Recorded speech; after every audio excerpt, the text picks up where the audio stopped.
generating function. Let S be a sequence with terms S0, S1, S2 and so on.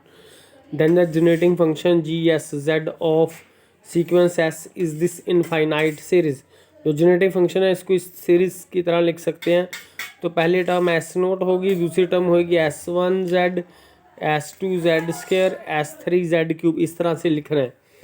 तो इसको short form में ऐसे लिख सकते हैं.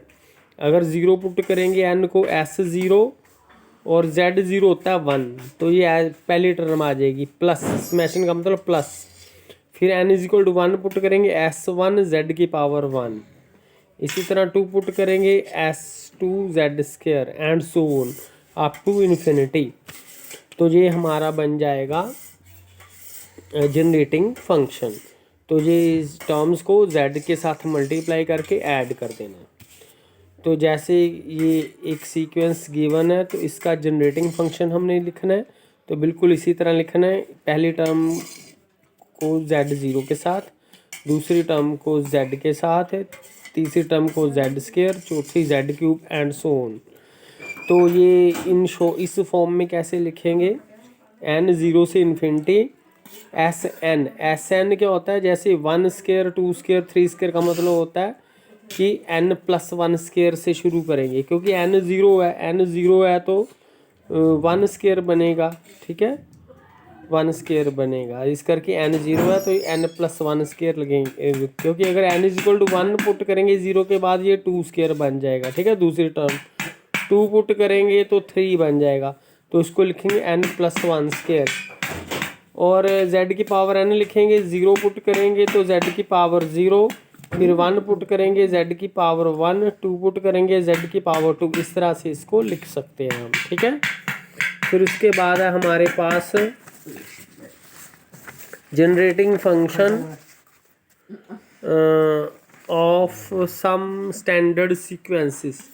जैसे कांस्टेंट सीक्वेंस है, कोई भी टर्म आए, चाहे S1, S2, S3 सब ए ही हैं, तो फार्मूला तो यही रहना हमारा जनरेटिंग फंक्शन लिखने का. n 0 to infinity Sn(z power n), ये वाला फार्मूला रहना है. ठीक है,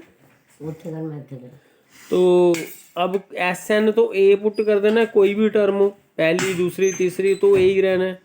तो a कॉमन आ जाएगा बाहर. जिसमें n होगा वो वाली टर्म रखनी है. कांस्टेंट तो बाहर ले सकते हैं, तो ये आ जाएगा. ठीक है, तो a आउटसाइड है, तो n 0 पुट करेंगे तो z की पावर 0, z की पावर 0 होता है 1. फिर स्मैशन का मतलब प्लस. दूसरी टर्म लिखनी है तो प्लस, फिर तीसरी लिखनी है तो फिर प्लस लगाते जाना है.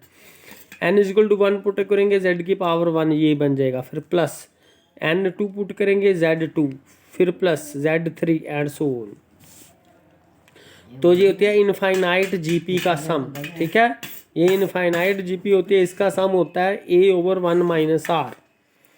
a होती है फर्स्ट टर्म 1 r होता है कॉमन रेशो. कॉमन रेशो का मतलब है ये फर्स्ट टर्म है, ये सेकंड टर्म है, ये थर्ड टर्म है. ठीक है, फर्स्ट z स्क्वायर ये पहली टर्म है, ये दूसरी, ये तीसरी एंड सो ऑन.